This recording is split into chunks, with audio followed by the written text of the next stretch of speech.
High বন্ধুরা, সবাই কেমন আছো? আশা করি সবাই খুব খুব ভালো আছো। তো দেখো, আজকের আমি অনেকগুলো কাঁচকলা বাড়িতে ছিল জানো। তো সেগুলো পেকে যাতে না যায়, কাঁচকলা তো যদি পেকে যায় পাকা কলা হয়ে যাবে, আর সেগুলো খেতে খুবই খারাপ লাগে। কাঁচকলা পেকে গেলে দেখবে অতটা ভালো লাগে না। তো আমি কাঁচকলাগুলো সবগুলো কেটে, বেশ 3-4টে মতো ছিল, সবগুলো কেটে ভালো করে ধুয়ে নিলাম। এই কাঁচকলার কিন্তু অনেক উপকার জানেন। আগেকার দিনে মারা এখনও করে, একটু পেট খারাপ হলো কাঁচকলা সিদ্ধ দিয়ে মাছের ঝোল বা নিরামিষ বা কাঁচকলা সিদ্ধ এইগুলো দেয়। কিন্তু এই কাঁচকলা শুধু যে পেট খারাপে খাওয়া হয় এমন কিন্তু একদম নয়। কাঁচকলার উপকারিতা অনেক, আপনারা রেগুলার ডায়েটেও কাঁচকলা রাখতে পারেন। তো কাঁচকলায় ফাইবার আছে, পটাশিয়াম আছে, ভিটামিন সি, ভিটামিন বি6 আছে এবং ভিটামিন সিতে ভরপুর কাঁচকলা।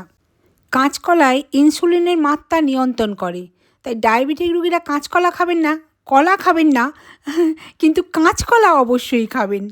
ডায়াবেটিক রোগীদের মাঝে মাঝে পেট খারাপ হয়, তার জন্য কাঁচকলা খাওয়া কিন্তু অত্যন্ত উপকারী।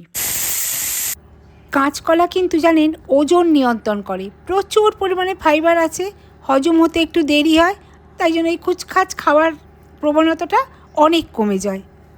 কাঁচকলা অন্ত্রের উপকারী ব্যাকটেরিয়া বাড়াতে সাহায্য করে। কাঁচকলায় প্রচুর পরিমাণে পটাশিয়াম থাকে, যা উচ্চ রক্তচাপ নিয়ন্ত্রণ করতে সাহায্য করে, হৃদরোগের ঝুঁকি কমায়। কাঁচকলায় প্রচুর পরিমাণে বি6 আর সি, ভিটামিন বি6 আর সি, ভিটামিন সি আর কি, এইটা থাকার জন্যে শরীরে মেটাবলিজম বাড়াতে সাহায্য করে, ইমিউনিটি গ্রোথ বাড়ায়। তো আমি আলু আর কাঁচকলা সিদ্ধ করে নিলাম, আর তার সঙ্গে একটুখানি ডাল বাটা দিচ্ছি, দিয়ে পকোড়া বানা। তো আমি আলু, কাঁচকলা, ডাল বাটা সব একসঙ্গে দিয়ে এবার একটু এটা মেখে নেব। লবণ দিলাম, হলুদ দিলাম, একটু কিশমিশ দিলাম।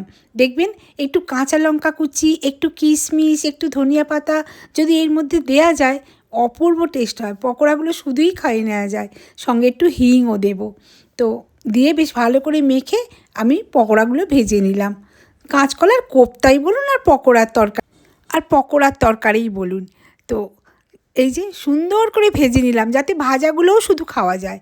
তো আমার একটু মিক্সির জারে পোস্ত বাটা ছিল, তো আমি কি করলাম জানেন, তার সঙ্গে একটুখানি কিশমিশ আর কাজু একটু পিষে নেব, একটু এই তরকারিতে দেবো। আজকাল কাঁচকলার চিপসও বাজারে বিক্রি হয় এবং সেটা খেতেও বেশ লাগে। তো আমি ওই সাধারণ একটু তরকারি করছি, একটু হিং ফোড়ন দিলাম তেলের মধ্যে, একটু জিরে, একটু তেজপাতা, এগুলো ফোড়ন দিয়ে একটু আলু দেবো।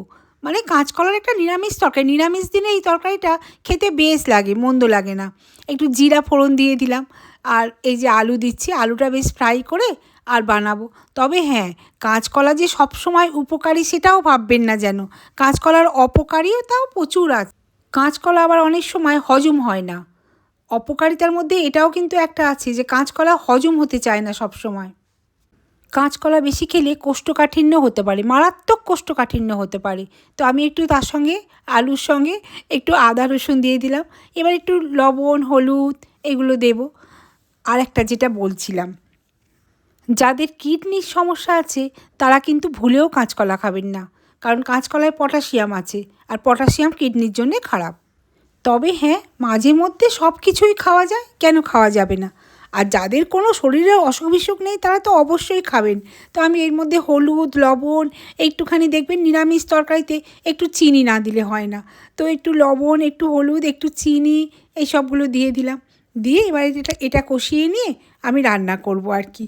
আলুটা সিদ্ধ হয়ে গেলে কোপ্তাগুলো দিয়ে, কোপ্তা ভাজাগুলো দিয়ে আমি রান্না করব।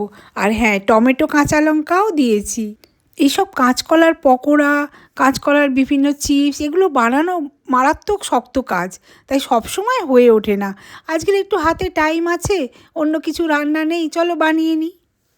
আমার ছেলে মেয়েদের যদি বলি এর মধ্যে কাঁচকলা দেয়া আছে, ওদের শুধু পকোড়া, আমি তো বলবো শুধু আলুর চপের তরকারি করেছি, এরম বলবো।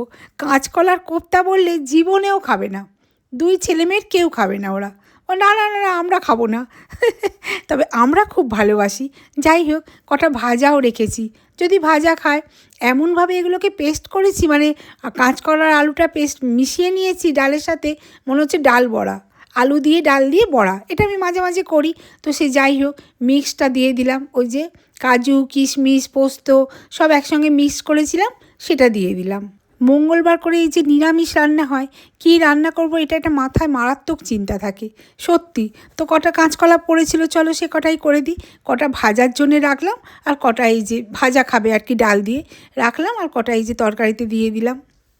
আমি জানি আপনারা অনেকেই খুব ভালো রান্না করেন, সেই তুলনায় রান্না আমি কিন্তু খুব একটা একদমই পারি না, তবে ওই আর কি যেটুকু পারি সেটুকু তা আপনাদের সেটুকু নিয়েই দেখাই। আর আমি কাঁচকলা অতটা খেতে ভালোবাসি না, সত্যি আমি কিন্তু অতটা ভালোবাসি না। তবে যদি ওই পেটের অসুখ টসুখ হয়, হয়তো সিদ্ধ টিদ্ধ খেয়ে আগে খেয়েছি কি না জানি না, বিয়ের পর তো খুব একটা আমি বানাইও নি, তবে এখন আনি কাঁচকলা। দেখবেন যেগুলো ছোটোবেলায় বাড়িতে মা কাকিমা ঠাকুমা পিসিমা এরা যেগুলো খেতে দিত, সেগুলো কিন্তু তখন ভালো লাগতো না, তখন একদম ভালো লাগতো না। কিন্তু এখন তাদের বয়সী হয়ে বা তাদের জায়গায় গিয়ে এখন কিন্তু খুব ভালো লাগে। সেই রকমই আমাদের ছেলে মেয়েদেরও ব্যাপার, এখন ওদের এগুলো ভালো লাগছে না, হয়তো আমাদের জায়গায় যখন আসবে তখন হয়তো ভালো লাগবে। যাই হোক, আমার রান্না প্রায় শেষের দিকে, প্রায় শেষ হয়েই গেল, সেই জন্য আমি একটু গরম মশলা ছড়িয়ে দিচ্ছি, দিয়ে এবার নামিয়ে দেবো। লাস্টে একটু ঘিও দেবো। ঘি গরম মশলা দিলে দেখবেন রান্নার টেস্টটাই বেড়ে যায়। আর ঝোলটা একটু ঝোল ঝোল রাখলাম, কেন বলুন তো, এটা শুষে নেবে, যেহেতু ডাল আছে না, ডালের বড়া, তো শুষে নিচ্ছে। চাপা দিয়ে রেখে দিলাম। চলুন আজকের মতো শেষ, টাটা, আবার পরে আসছি।